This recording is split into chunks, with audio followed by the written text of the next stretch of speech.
and welcome to my channel. My name is Peter Abraham. I am a registered nurse with varied experience, but extensively in hospice and palliative care.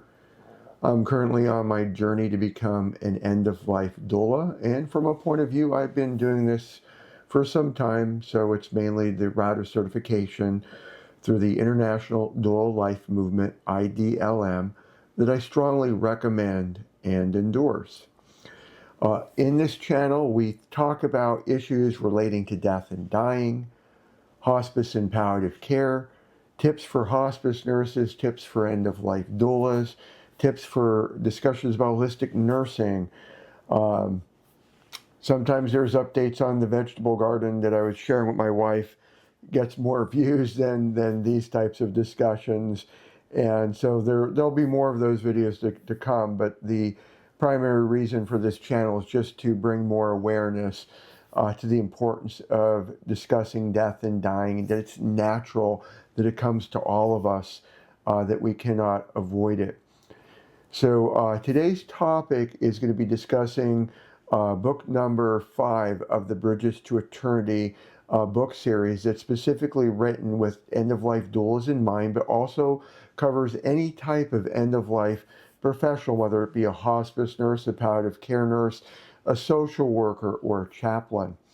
And before we go into that topic for today, I like to encourage everyone that watches and comes to spend time with us in our channel. If you're new here, welcome. Thank you for visiting. Please subscribe if you like what you're seeing. Like, comment below. This is a non-judgmental channel. So I like to encourage everyone stopping in to ask the question, what are you grateful for? So I run into so many issues where people will say, Peter, how can you do it? I couldn't imagine working with people who are dying. I hear it takes a special kind of person, and while I appreciate those thoughts, I'm not a superhero. I believe I'm important to some people from a point of view, but I'm nobody special. But for me, what allows me to do this is the building up resilience, and resilience, that ability to snap back in storms, is because of, from my faith in Christ Jesus. Some of you may say, I don't believe in any of that. I'm not here to convert or proselytize. But resilience, gratitude, forgiveness. Forgiveness is a gift you give to yourself, and gratitude is recognizing what you've been given by others. And so what are you grateful for? So for me, between the last video and this video, I received my author copies. So I have the Becoming a Death Doula, Foundations and Practice. This is book number 1. And so none of these books replace courses. So if you have a course that goes over all of this and you could afford the course, you're probably better off with a course. But if you want something, even with the better off of the course, by the way, I'm going to say, you have this where you can keep it in writing. And it goes over not only the dying principle, how to prepare, getting your EIN number, going over different business structures, lightly goes over certain topics, how to do your offering, how to price your offering. That's in here. And then I got the author copy for book 2, Business Growth, so your own website, business and marketing. And in the back, let me just find sample elevator pitches. Those are those 60 seconds. What do you say to somebody for what you do? Follow-up email templates. Advanced strategies for your offering. And so I'm so grateful that that came in.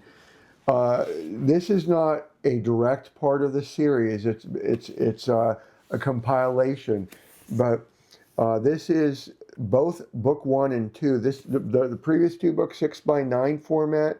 This is 8.5 by 11 format. So it's both book combined for half the price of, I shouldn't say half the price, oh my word, it's not, sorry, my bad, for less than both prices combined. It's not half, sorry. So so it's both of them combined. But 2 books collective. Book number 3 is Crafting Meaningful Legacies. I have talked about this book before, but this is where there's 50 in chapter 3.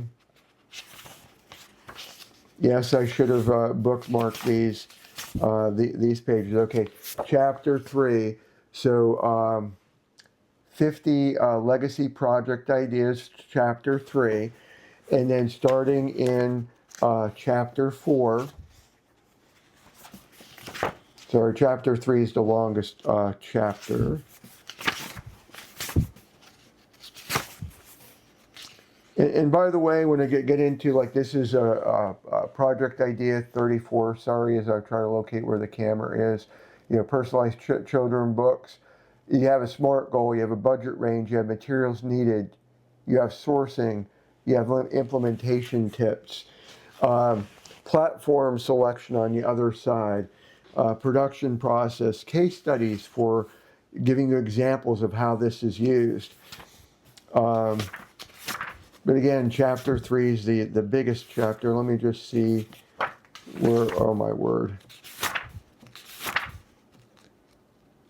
Okay, chapter 4 forward, we get into prognosis-based legacy projects that you could use. 4 to 6 months, you have a lot more time to work with. Chapter 7, 2-week prognosis, what are you dealing with? When we talk about SMART goals, more discussion on SMART goals for there. Budgeting sustainable sources. I'm trying to be thorough in terms of giving you tools. Family community partnerships. And, I'm just trying to find conclusions, glossary of terms. SMART goal worksheets for you to use. Part of the reason I went 8.5 by 11 is that you can make copies of some of the pages to reuse for your different legacies. Oops, wrong direction. Material supply directory. Emergency kits that you can put together just so you have plan A, plan B, plan C when everything goes to what, CRAP. Book number 4 is the Vigil Planning Guide. So this is really thick. This is one of the moments I do try to be, I don't know how to word things. I try not to think too highly of myself, but there are times where it's like you got to give yourself a pat on the back. So I do have a disclaimer in here as part of my dedication section that in Appendix B, I do utilize a modified version of this that is for students, and it's for our own use in IDLM. But here we had our Vigil class on Monday, and thank you, Robin, for that class. But I was interjecting different topics, and Robin's going, did you see the slides? And no, I didn't see the slides. This is not from IDLM material. Appendix B, as I mentioned, I have a modified version. It's close, but it is modified. I have a modified version of their form, but this is my own material. I didn't have access to the slides, but I ended up creating this as to how to plan. It's thick. How to plan and tongue-tied. Wow, sorry about that. How to plan and execute a good vigil. This is, just examples. I like illustrations when I can. So supporting the family through the vigil. And just how to plan, collaborate with hospice and palliative care, how to work with the family's third-party caregivers. But I'm grateful that those books came in. I'm also now officially, I didn't get my name badge yet, but for lack of a better word, since I did my shadowing, I finished all their testing requirements, and Sunday I'm going in solo. I'm officially a hospice volunteer for a local agency in Richmond. So I'm grateful for that opportunity to be of service. So before I go further, because what I'm about to share is going to be chapter 1 and just a small portion of chapter 2 of book 5, which I'm not giving you away the title yet, but it is about having difficult conversations about end-of-life topics with families and caregivers, and just supporting hospice and palliative care along the way if they are involved. But let me head out to that. So you're going to see that clip. It is close. It might be 45 to 55 minutes long, just preparing you. So I do appreciate your patience. And then at the end of that, there'll be a short outro that will be shorter than this intro here. So thank you. This is going to be an overview of the upcoming book to help end-of-life professionals, especially death doulas, end-of-life doulas, to be engaged in challenging, difficult conversations with the families that we serve. This book is going to be part of the Bridges to Eternity series that is aimed at empowering end-of-life professionals to have improved patient and family outcomes, along with reduced stress by having the literacy, the educational resources to do this type of work. Right now, I do have the introduction, chapter 1 and chapter 2 completed. I do not have an ETA for when this book will be completed and published. I'd rather it be not necessarily perfect, but on target. For right now, looking at 13 chapters and an extremely large number of appendices, I'm most likely going to go the 8.5 by 11 format. Because of the appendices, some of them might be checklists or handouts. I've not developed some of these resources yet. So when we're with our families, it's extremely important for us to synergize and just connect with hospice and palliative care, but sometimes we get there ahead of the game, so to speak. We might be there for a year. We might be there for 2. I had the wonderful opportunity through the International Doula Life Movement to not only see the film Much Ado About Dying, I might be getting the last name of the film wrong, by Simon Chambers, as well as talk to him remotely. He's over in England, 2 separate times where Simon, he is such a beautiful, and I don't mean this from a physical perspective, I'm talking about his heart. Simon, if you ever watch this video, whether it's on YouTube or who knows where it'll be in the future, I can't thank you enough for the time that you spent with cohort 25 on 2 different occasions. And other people were invited, so it wasn't just our cohort, but you helped change my life from a number of perspectives. You helped open my eyes to a number of things I didn't see before. And I've been a hospice nurse, and I have a passion for those who are dealing with terminal illnesses. And that's part of the reason why I write the books that I do, is because for right now, in my position in Central Kentucky, where I started as a hospice volunteer, and the nurses there, oh, you got your Kentucky license, why don't you come work for us? Well, 12-hour shifts. So I don't want to go down that rabbit trail, but I'm writing these resources to help empower you, whether you're a doula, a social worker, a nurse, a chaplain. And while there are other resources out there, and I'm never going to say, use mine, mine is the only one to use, I'm pouring my heart into these to try to give you the resources.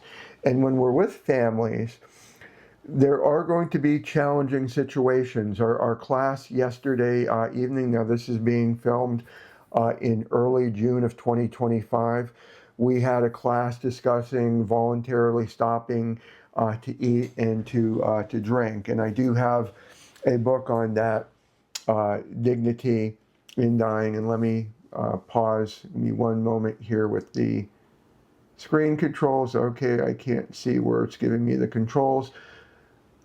So that's in reverse. Sorry about that. Or maybe here we go. How about that? Sorry.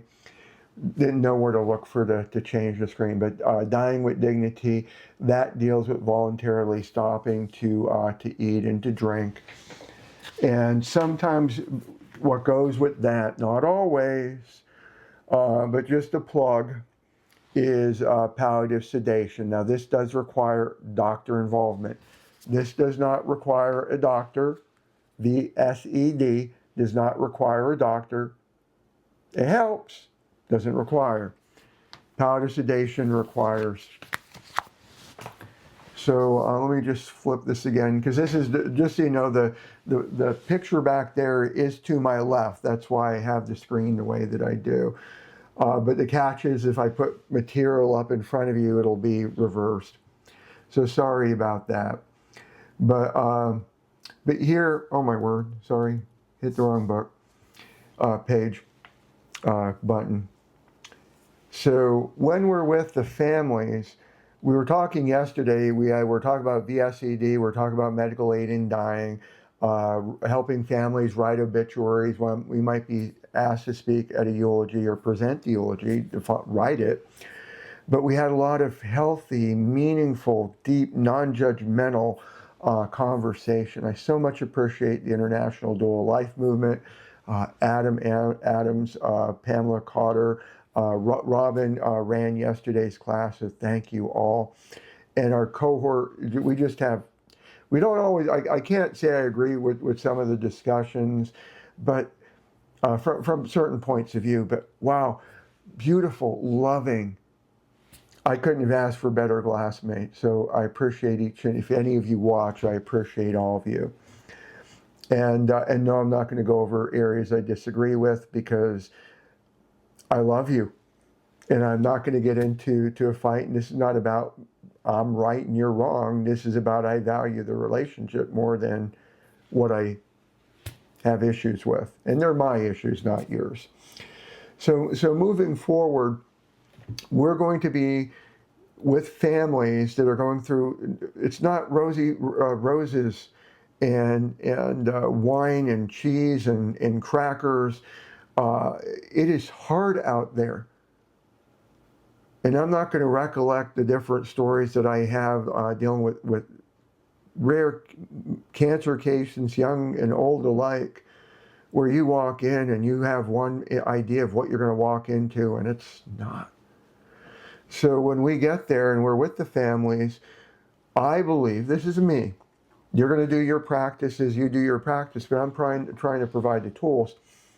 I want to do education. I want to break down barriers. I want to increase literacy. I'll make it easier on my patients and on my families. And I believe I do that by yes, I'm going to create a safe space. Yes, I'm going to know when to shut my mouth. I'm going to know when to watch my tongue. But to the degree that I could educate, the degree that I can reinforce what hospice is teaching, and while I strongly believe and will continue to use and promote Barbara Karnes, oops, there we go again, sorry, backwards, Barbara Karnes' book. Her most well-known one is Gone From My Sight. So that's the most well-known book. But I do plan on utilizing all of her books. My class knows I'm going to have trouble with this book because I do have a disagreement on page 5, mainly because while there is a disclaimer that's critical, my experience is families are going to bypass the disclaimer and go to what's written on the page, which for me as a hospice nurse can cause problems, which I know Barbara's not intending to. But if you get this book, page 5, it's not about calories, and it's certainly not about protein. No offense, Barbara. I'm going to try to not go too deep down the rabbit trail, but I have talked to a large number of certified end-of-life pharmacologists. There's part of the reasons why I wrote my books on hospice pathophysiology, hospice clinical pharmacology for hospice nurses, and medication reconciliation for hospice nurses, is anyone who is 6 months or less, and maybe even a year for less, but definitely 6 months, they're CKD, chronic kidney disease, stage 3B minimum. Protein's an issue. I'll stop with my rabbit trail. But I love these books, and I'm going to continue to use them. But part of the reason why I'm writing my own books, is Barbara Karnes, and she's one of my role models. I adore you. So Barbara, if you're watching, to me, I've actually written to you about this. To me, you are a living Florence Nightingale in today's age for hospice and palliative care. I cannot thank you enough. I cannot thank you enough. Barbara Karnes' books are mainly written for the family and caregiver. Now, I realize my viewers might say, well, why are you writing your books? Because my books, while I do have caregiver books, I just pointed out the VSED and the palliative sedation book, my books are predominantly for the caregivers or the end-of-life professionals. And while Barbara Karnes is writing at the 5th grade reading level, mainly to be able to be read in times of extreme stress, where you need to go right down to the nitty-gritty and keep it simple and smile, my books, I tend to be a little bit more thorough. I tend to try to go into a little bit more detail and a little bit more supporting evidence.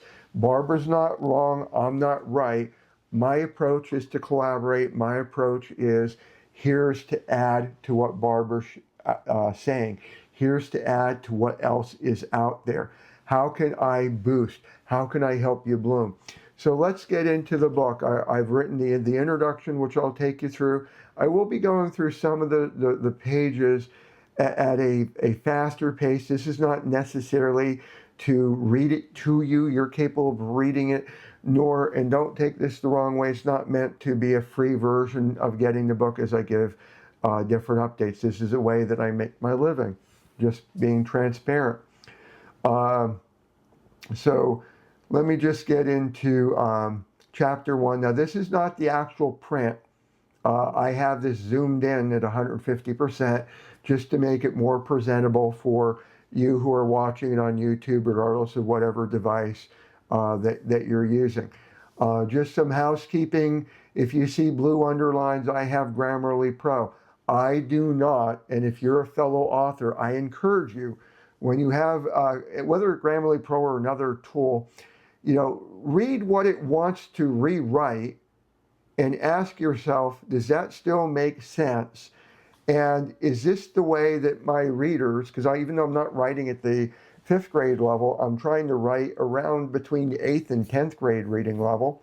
And I'm not saying how well of a job I do. My readers, when I do get feedback, which it's weird. I'd really like to get it on Amazon, but most of my readers will send me a Facebook message or a LinkedIn message, or they'll post on Linkbook or Facebook. And I love that, by the way. This is not a complaint. I'm grateful. Thank you. But so they tell me that they're enjoying it. So I believe I'm pretty close. So the introduction, we're going over why these conversations matter. And I shared you're going to run your practice the way that you do, and you will not be wrong. But I encourage you, to the degree that you gain comfort as you're blooming, and you will bloom, take the time to educate the family and the caregivers and the patients that are cognitively able to accept the message. Here's what's going on. People are afraid of dying because it's not just about heaven and hell, or where am I going after this if you don't believe in heaven and hell. By the way, I do. But this is about, am I going to suffer? Am I going to suffocate to death? Or for the family, they're starving or they're being dehydrated.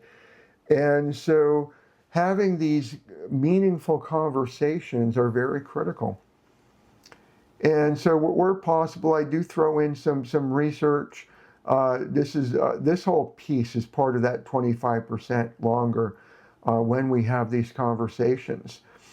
And while we're not on the chapter of eating, that's going to be part of today's session. I want to talk about why these conversations, the patient can live longer. I really want to flesh that out because that seems like magic, doesn't it? Oh, if we just have a conversation, the loved one's has a potential to live 25% longer than they were told. So put that in perspective, 6 months, wow. You added, what's that, 2 months to life? Yeah. Okay, sorry, it was a month and a half. You added a month and a half. You added a month and a half to the life just because you had a conversation? Is this magic?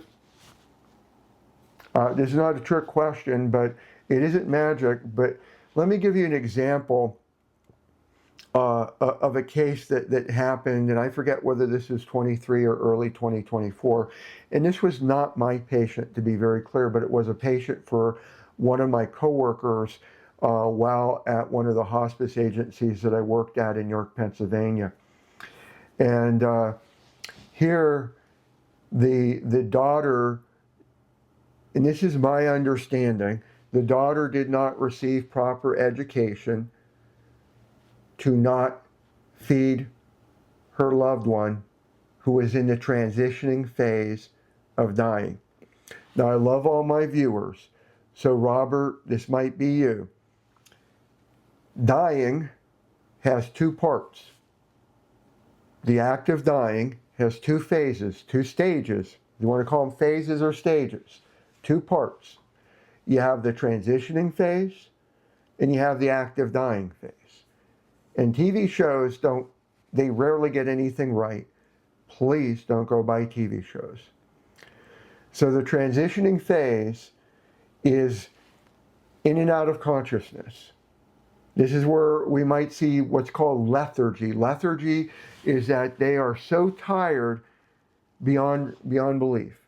And the difference between lethargy and being tired, like I am, like yesterday after our class, while I did stay up to watch a movie, just to my way of relaxing, I hit the bed after that and just went to sleep. I was exhausted. Lethargy is not the same thing. Lethargy, from the hospice perspective, you are so exhausted, but you're trying to interact with the environment. You're trying to interact with anyone around you, but you keep getting overwhelmed by the exhaustion. So you might see that as somebody like opening their eyes and they're mumbling and then they fall asleep, or they're opening their eyes, they might be reaching for different things and they fall asleep. So the lethargy, in and out of consciousness, this is where they're going to have, for me, it is near-death experiences. They are seeing loved ones who have passed away. Now, they may also be hallucinating and seeing other things that do not exist at all. But this is the stage where they're 1 foot on earth and 1 foot proverbially in the other realm. This is a time where you'll see terminal restlessness and agitation, and that is where they fidget. It could be hyperactive, or I've seen hypoactive. I've seen where a lady literally was doing the swimming motions. She was laying flat on the ground, but like she was moving her hand. And I'm doing it faster than what she was. It would take minutes to go all the way through the motions. But that's part. It could either be hyper, or hyper is very fast, hypo is very slow. They just can't find a place of comfort. And we have to remember that discomfort and pain are very synonymous. And sorry, I'm doing I know I'm doing teaching as we're on here. But this lady, this daughter, wasn't educated properly about don't feed mom. And mom is transitioning and very close to active dying. So active dying, that is when you're in the equivalent of medical coma, you're not waking up. I don't shake them, but if you were, wake up, wake up. They're not going to be waking up to any stimuli. They are most likely going through frequent breathing changes. This is where we'll see heart rate changes and so on. Well, this daughter was trying to feed mom. And she was using soft foods. I forget whether it was pudding or yogurt. Her mom aspirated. She unintentionally almost killed her own mother. Let that sink in. She almost killed her own mother. Unintentionally. Because she did not receive the proper education. And one of the reasons, if you're a doula, if you're a social worker, you're a chaplain, and you're watching this, and you were to say, and I'm not saying you're wrong, I'd like to tweak your answer. You're saying that's the nurse's job, that's somebody else's job. I want to tweak your answer that by every time, when you probably have read or heard in your life somewhere that before you make a decision to buy something, you've probably heard it on the TV or saw a commercial 7 to 12 times. Now imagine somebody, I wish, my desire, shouldn't say wish because I pray, my desire is for anyone who's eligible for hospice to come on at the 6-month mark. And if I can see them coming on and they're going to be close to the 6-month mark in less than 3, so that makes it 9, I'd like to have them come on early and support them rather than have them come and the next thing you know they're transitioning and dying. That is hard. But imagine they're more so come on within hours to days to a week, a couple weeks of death. How many times, if that daughter was told, how many times do you think she was told, don't feed your mom? Wasn't 7 to 12. So our job, if I could tweak your answer, if you're one of the ones I'm going to let somebody else do this, and I'm not judging you. I want to be very clear for whoever meet in person you or say, Peter, I watched your video and I didn't do that. I'm going to still love you, platonically.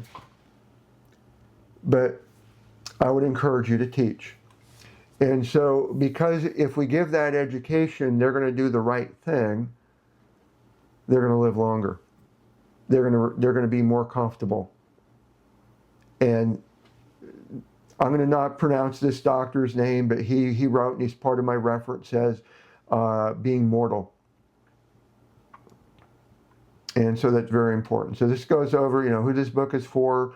It's predominantly written for my fellow death doulas, but it's also written for anyone who would consider themselves an end-of-life professional or specialist.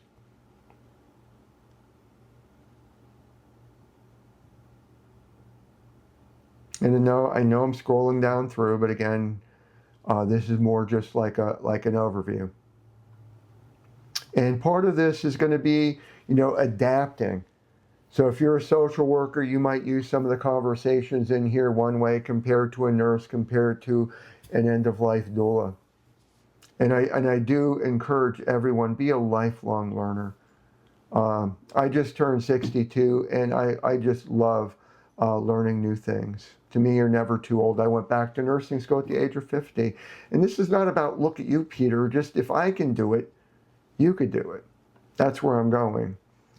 So building trust through consistency. We have to watch for cultural differences.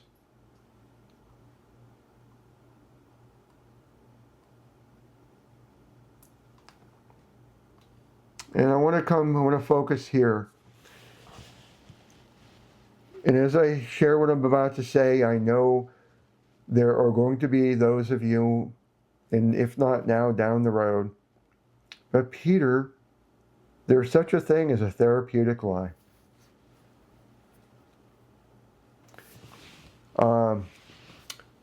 Technically, yes, but lying is lying. And it's not about them. It's not about them for whom you lied to. It's more about you. And I'm not saying this from a judgmental perspective, but the easier it becomes to lie therapeutically, and I've not done a research study on this, but to me, I almost would be willing, I'm not a gambling person, but this is one of the few areas where I will be willing to bet, the more that you become comfortable with lying therapeutically, the more it could slip into other areas. And I just know that from, not from me engaging in therapeutic lying, but by having people in my life who started down that road and then got to the point where I don't know if they could differentiate the truth. And I know some may say shades of truth. One of the chapters in this book is going to be going over validation therapy. Saying Naomi fell, she's now deceased. I would have loved to have met and known her for a long time. I didn't get to ever meet her, but she's one of my heroes in life, so to speak. But she developed a set of techniques called validation therapy, and I have written three different books that I incorporate, and this is going to be book 4, incorporating her teaching, because it's a set of simple techniques that anyone of any education background, as long as you are able to process it. I don't know how young I'd go for teaching this to a very young person, but wow, these are powerful techniques that could be used in any difficult situation for managing conversations. I've used it in pain management situations where I did not have the meds. All I had was validation therapy. And it can work wonders if, huge key, you are a patient person. But I find that by being straightforward, finding different ways to share things compassionately and empathetically without exaggerating, fabricating, stretching the truth, you're more authentic and you become more trustworthy, and word gets around. Referrals, keep in mind, word of mouth referrals. So clear language. Part of why I'm drawn to being in end of life, hospice, death doula, educator, so on, is these are hard times. I still remember the one family that I got there. They literally just got home from their oncologist visit. The husband was the patient, the wife was the caregiver. And I'm literally coming in. I was asked to come at 7 p.m. And I'm getting there, and I don't know, sorry, multiple things. Courtney Mansbridge, and Courtney, if you're watching, if I mispronounce your last name, I'm sorry.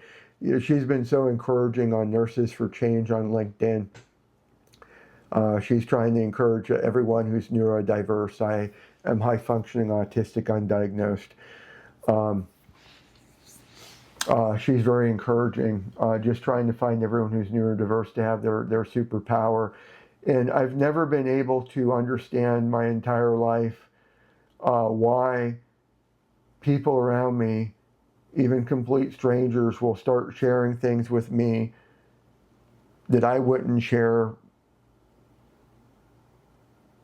And I've never been able to understand why sometimes people just open up. I'm not complaining because it helps in this field, but they just started, both of them, getting very emotional. We lost all hope. The doctor said nothing else can be done. And some of my cohort, Jessica, I don't know if it was Jessica, Miranda, Miriam, some of the ladies. I think there's John and I might be the only 2 guys in the class, but some of the scenarios that are presented in class are the perfect ones. Like we watched a VSED video where while the daughter wanted the mother to live, she was supportive of the mother and filming the situation, and it's on the story's on YouTube, and powerful. Well, it's not always nice out there. Sometimes it's scary as heck. And not that this was a scary situation, but when they're being that vulnerable and they're breaking down in front of you and you're a complete stranger. That's why I'm trying to write these books, because we can, I don't know how to, I struggle with verbal words, but we can reframe hope. We can say that instead of, you were spending all this time getting treatment and getting sicker, now you can spend time, together. And you do have to be careful on watching cliches and so on.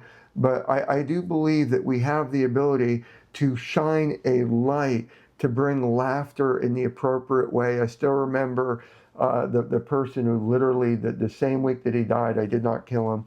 He asked me to kill him. I wrote about this faith in hospice on compassioncrossing.info.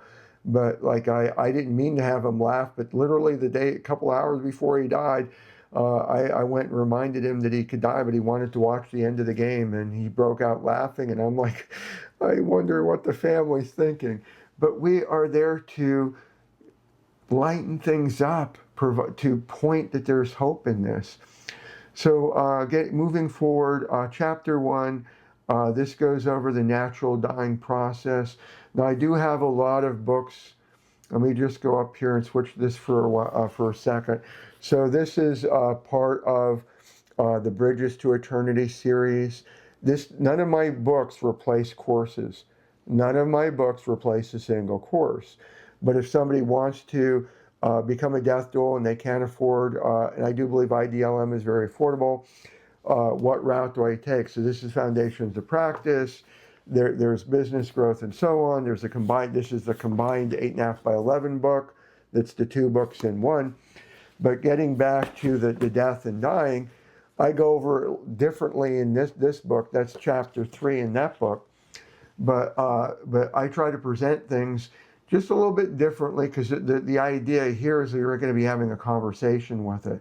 So this book here, this is so me to you to educate, presenting it one way.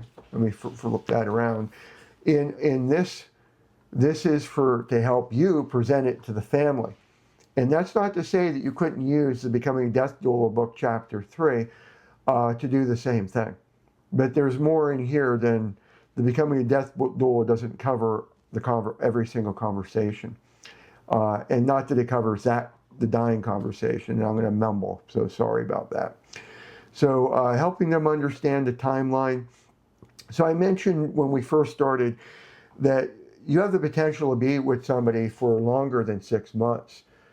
Simon Chambers, who what a beautiful person, who did the film Much Ado About Dying, that was about his uncle David, called him over in India about 4 years before he died.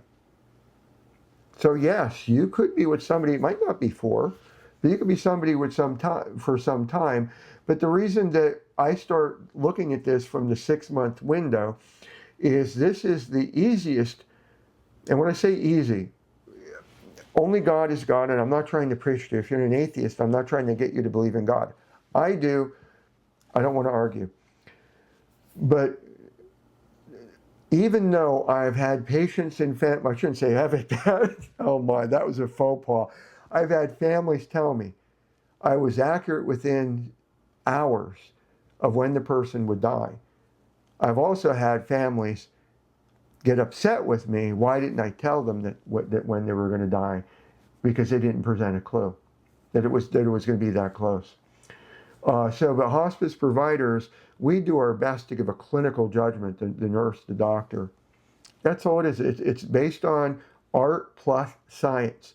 And I do have a book, I don't want to go hunt for it, The Art of Hospice Prognosis, that is me as a hospice nurse teaching other hospice nurses and those who want to know, how do hospice nurses come up with these numbers?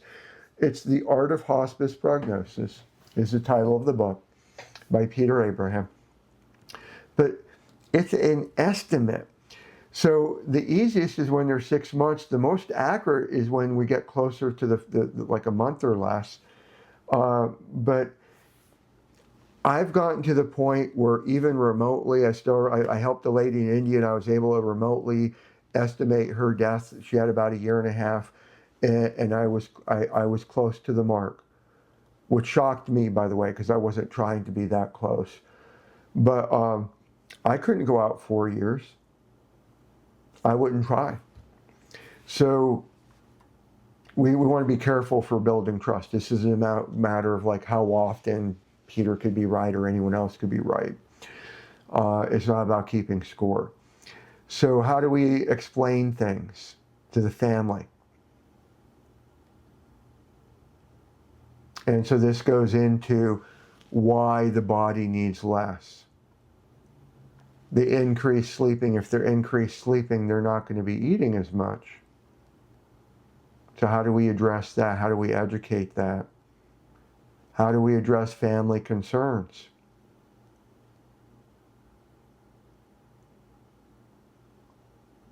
You know, keep their loved one more active. I was responding to a post, or at least maybe I was reading it in a hospice and end of life group on Facebook.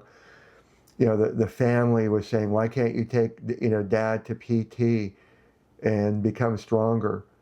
And it's unbelievably common for loved ones to have I have them on hospice, and I'm just hoping that they can get better enough that I can revoke service and take them to get therapy and rehab or back to chemo.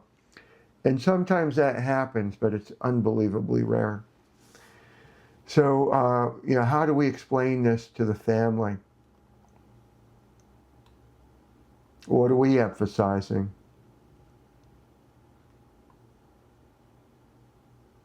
Appetite changes.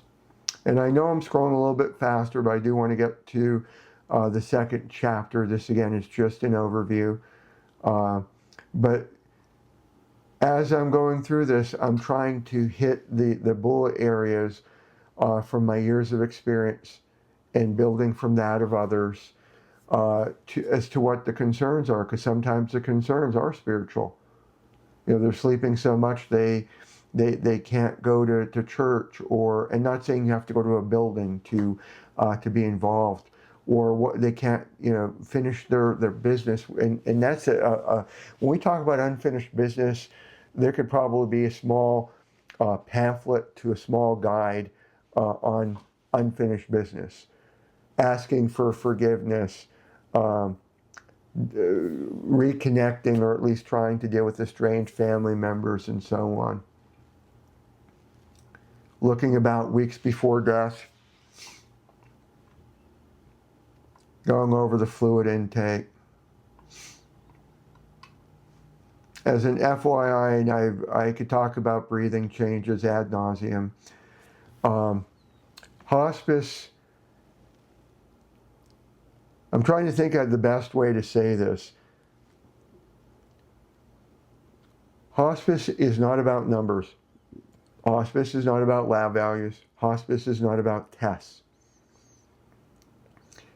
In my opinion, a very good hospice nurse, while they will take consideration of vital signs, the overwhelming majority of the assessment will be all of our senses. What we see, what we hear, what we smell, and I'm being serious on odor, our gut, our judgment, all of our senses are involved in making a decision and understanding where the patient is at.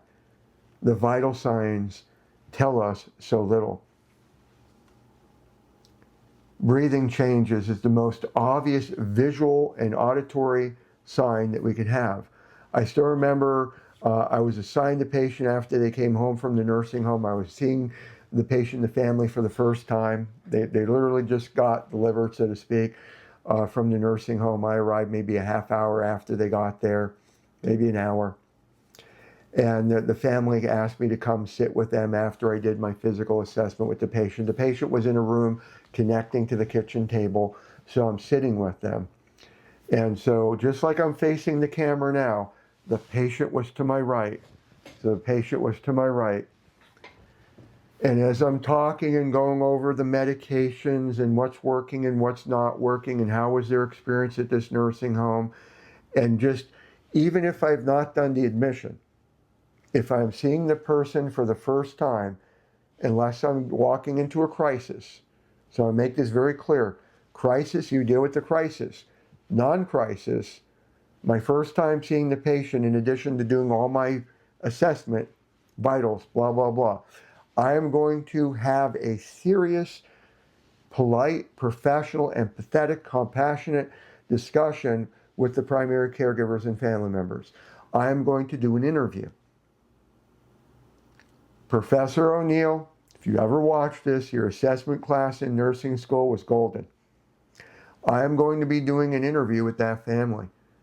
Tell me about what brought you on to hospice.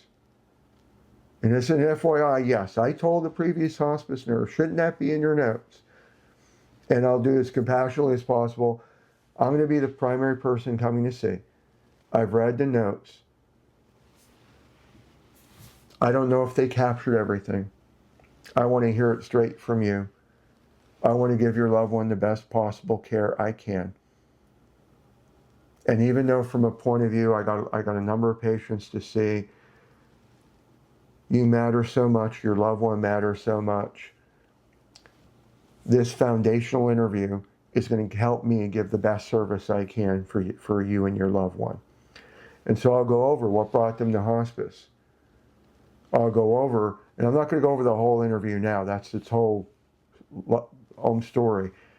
Last 2 weeks, was it a whirlwind? Because, by the way, if they answer yes to that, I know we're looking at the short end of the stick.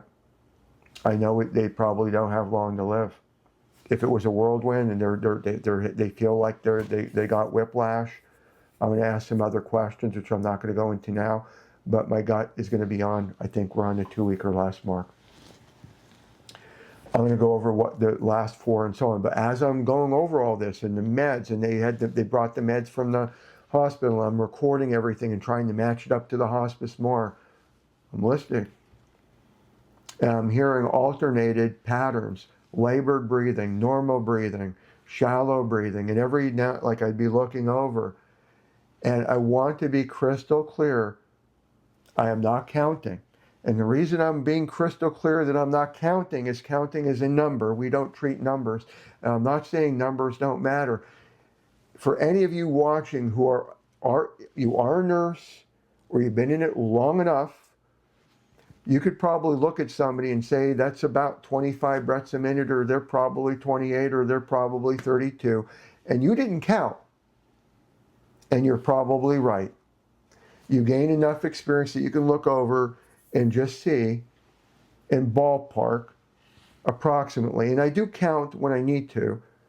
And just so you know, I got teased hilariously by my coworkers that if I have somebody that's 2 weeks or less, I am counting the respirations, I'm counting. And they would laugh at me, Peter, why are you doing a full minute? You could just do 15 minutes and times 4. That's a time for another discussion for why. Comment below if you want to know the reason why I do the full minute 2 weeks or less. But I'm hearing these changes, and before I got done with the visit, I said, I'm coming back tomorrow. We're at the 2 week mark. They didn't have the whirlwind. It was the breathing. It was up here. It was the breathing changes. They were happening enough. This is observing. So I'm educating them. This is what they could observe. They don't have to go and count respirations. They don't have to go and put on that pulse ox. They don't have to check blood pressure. This is something that they could participate in, and I strongly encourage, don't sit there just zombified. Live your life. Be there for them. You're going to notice these things naturally. So going over those conversations about the transitioning phase, in and out of consciousness, the minimal responsiveness, restlessness, the rally, that surge of energy where they act like they're not sick. They weren't eating for the past several days, and now they want their favorite food, and they're able to keep it down. Physical changes, the active dying stage, minimal consciousness, By the way, again, Grammarly.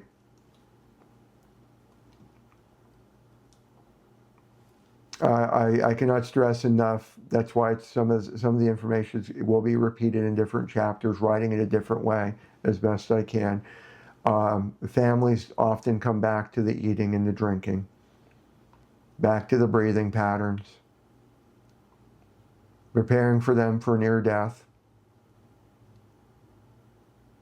By the way, in terms of when Grammarly can be horrible, I just remember this from, this is just relatively freshly written.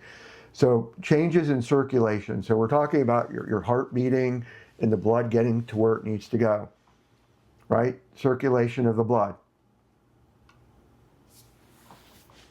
Wow. Does that mean circulation in the blood? Read what they want to put. Don't just blindly hit yes. And then how do we prepare them? Families, and there is going to be a chapter here on anticipatory grief, but families will be experiencing anticipatory grief during this time, and the better prepared they are. Most of my families, and this is just me, I believe in education so much, if you've not gotten that already. The majority of my families, if I'm not the nurse pronouncing, they'll go and they'll say to the family, you know, did the nurse you had talk to you about this, and that? And and most of my families would say, Peter prepared us. He told us about the rattle. He told us about the fluid coming out of the mouth. He told, like, and I'd always feel good when I'd get that feedback. But I had cases where I'd go to pronounce, and I'd be internally, I never threw anybody under the bus, but internally I'm livid that, like, why didn't my coworker tell them about that fluid can come out when the person dies? The family was horrified, and they were like, what was that? It was, oh my word. And so, you know, I'm fighting I'm trying to both encourage them and do it in a way that doesn't blame the other person. This is not blame game. You want to try to uplift everyone, even when you're mad. I don't know if I could say mad at them, but you want to be uplifting is the bottom line. Fears about witnessing death. I've had families say, I don't know if I want to be there when they die. I have families that have to tell you got to leave the room. But preparing them.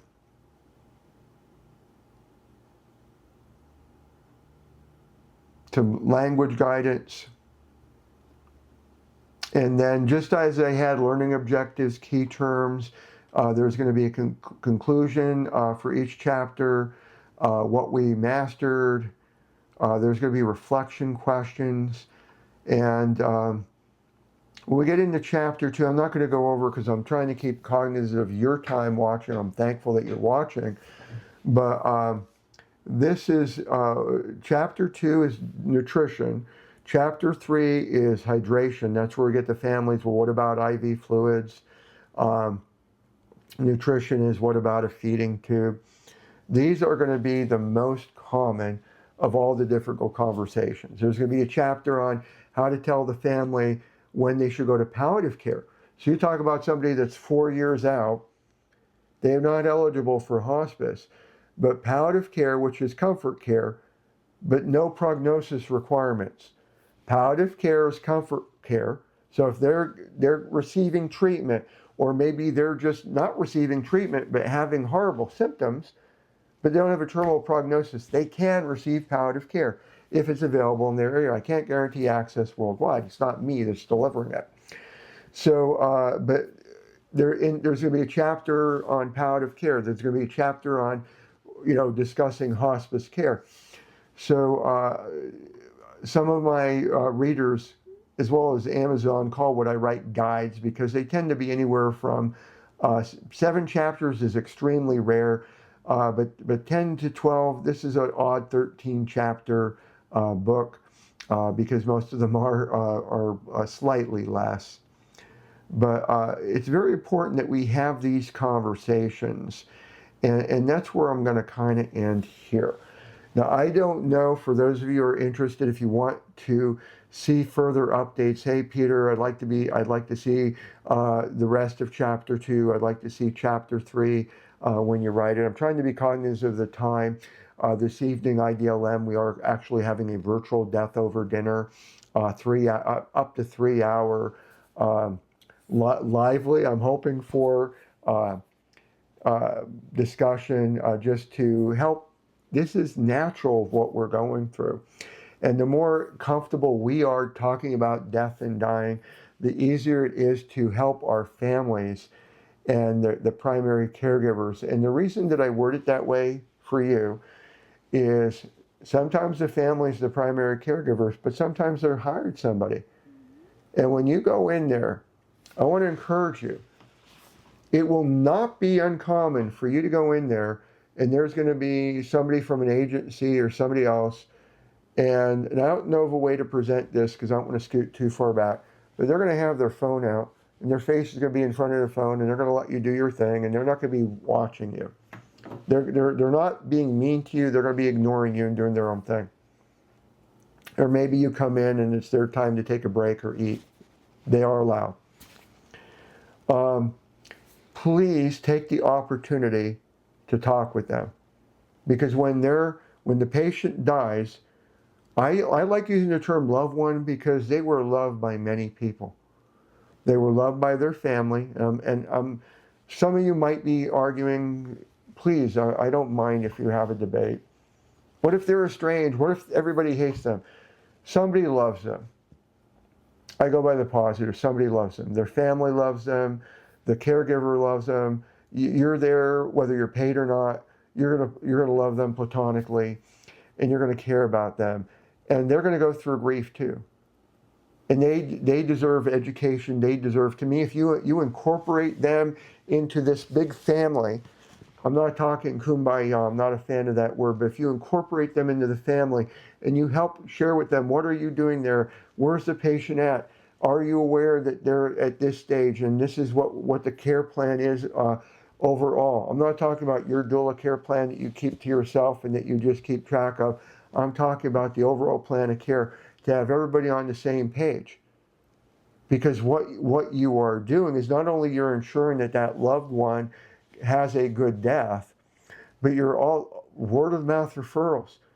That third party caregiver is going to go out to the community and say, you know, Jessica, Miriam, John, I'm picking out members of my cohort, and please forgive me if I don't call out every name. We have a decent sized class, but they're going to be saying, these people were so compassionate and empathetic that it wasn't about this and where are they going to go next, that they took time to see me, hear me, recognize me and value me, and not just say their agency or they're this or they're that. You connected. You connected. And you educated and you provide literacy and all, and beyond words, beyond your business, your practice, you made the world a better place because you took the time to connect. So I do appreciate you, and there'll be an outro. So thank you so much for your patience watching that overview of the upcoming book. I don't have an ETA. There's a lot going on in June. I'm sure you have a lot going on as well.